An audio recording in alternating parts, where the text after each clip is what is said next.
Troubles et débats à l'Institut Montaigne autour d'un rapport sur l'immigration. Une étude d'ampleur menée par le consultant Hakim El-Karoui, qui défend l'intégration par la communauté plutôt que l'assimilation, tarde à être publiée par le puissant think tank, désormais dirigé par une proche de Vincent Bolloré. Elle pourrait être recalée. Par Jérôme Lefiliatre pour Libération. L'épais rapport de 324 pages est relu, édité, mis en forme. Il porte un titre, Les Nouveaux Français, échec criant, succès silencieux, et une date déjà passée, septembre 2022. Manifestement prêt, le document consacré au sujet brûlant de l'immigration et de l'intégration, que Libération a pu lire, n'est toujours pas sorti plus de 2 mois après sa finalisation. Son commanditaire, l'Institut Montaigne, ne semble pas pressé de le dévoiler. Le club d'idées libérales, financé par la crème des grandes entreprises françaises, a pourtant investi beaucoup de temps, le projet a été lancé l'an dernier, et d'argent, entre 50 et 100 000 euros dans ce travail. Que se passe-t-il ? Contacté, le think tank patronal n'a pas répondu à nos demandes d'explication. Sollicité aussi, des membres du comité rédacteur ont décliné ou temporisé, à l'image de la publicitaire Nathalie Rastoin. Pour moi, il n'y a pas eu de discussion conclusive, mais le principal organe de gouvernance de Montaigne, présidé par l'ex-patron d'AXA, filloniste Henri de Castries, s'apprêterait à recaler le rapport qui a été conçu pour être son temps fort de la rentrée. Une décision inédite pour un projet de cette ampleur. Il ne sera pas publié au nom de l'Institut Montaigne sur une source proche de ce club influent qui ne veut pas être nommé. Il n'y a aucun problème sur le constat établi par ce travail, mais sur les préconisations, ça ne va pas, c'est très intellectuel. Le projet, en passe d'être jeté à la poubelle, n'a pas été piloté par n'importe qui. L'auteur du rapport est le consultant Hakim El-Karoui, normalien, ex-banquier d'affaires, homme de réseau, très bien introduit dans les cercles de pouvoir, notamment ceux favorables à Emmanuel Macron. À l'Institut Montaigne, il porte le titre de Senior Fellow, spécialiste du monde arabe et de l'islam, le plus cher des consultants de Montaigne et de loin, précise notre source proche de la direction. Contacté par Libé, Hakim El-Karoui n'a pas souhaité s'exprimer. Pas de commentaires particuliers sur le travail en cours. Sur le fond, le rapport dense et informé n'apportant rien d'un brûlot. En introduction, il se fixe l'objectif de donner à voir précisément, scientifiquement, où nous en sommes de l'intégration, non pas des seuls immigrés, mais aussi de leurs enfants, en utilisant des faits et des chiffres, plutôt que des clichés et des faits divers. Il s'appuie sur plusieurs études sociologiques de référence, dont l'enquête emploi de l'INSEE, et sur 57 entretiens individuels d'histoire familiale.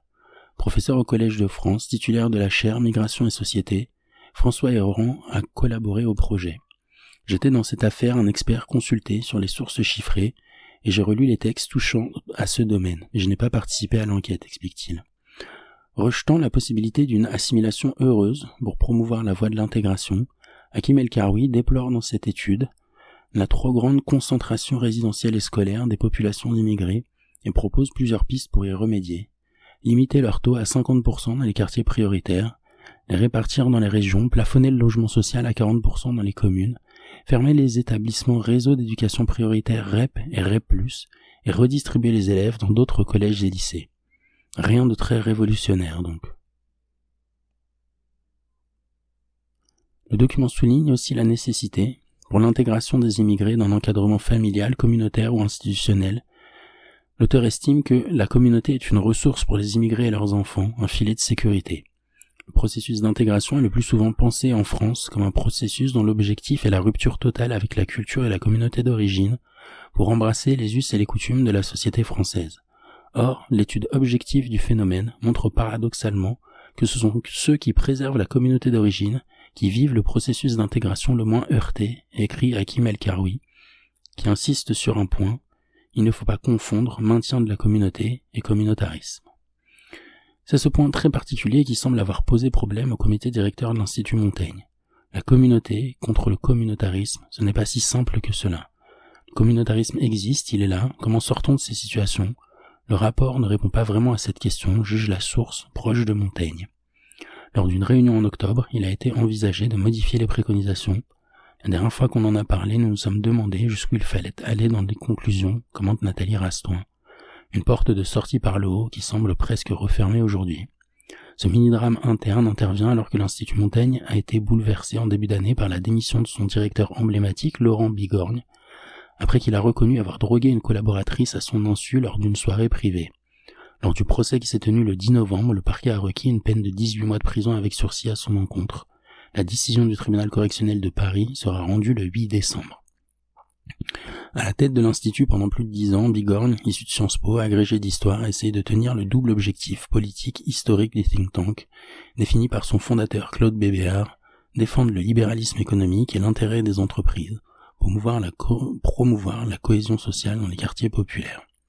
Sur la deuxième ambition, l'institut s'est distingué avec quelques travaux comme une étude du politologue Gilles Kepel en 2011, banlieue de la République. Le départ de Bigorgne signe-t-il une nouvelle ère stratégique pour le plus puissant think tank français, recentré sur l'économie et l'international au détriment de son pilier social. En juillet, il a été remplacé à la direction de Montaigne par Marie-Pierre de Balliancourt, au profil différent de son prédécesseur. Passée par les Nations Unies et le cabinet McKinsey au début de sa carrière, elle a ensuite œuvré dans de grandes entreprises, Dassault Systèmes, Bull, DCNS. Elle est aussi l'épouse de Cédric de Balliancourt, neveu de Vincent Bolloré, vice-président et directeur financier du groupe Bolloré. Le milliardaire qui règne sur Europe 1, CNews et Paris Match est l'un des plus grands contributeurs de l'Institut et compte plusieurs proches en son sein. C'est notamment le cas du PDG du groupe La Poste, Philippe Val, qui fait partie du comité directeur de Montaigne. C'est Philippe Val WAHL. Et il a participé à ce titre au processus de recrutement de la nouvelle directrice qui siège par ailleurs au conseil d'administration de l'entreprise publique de distribution du courrier. Un tout petit monde, typique des milieux d'affaires français.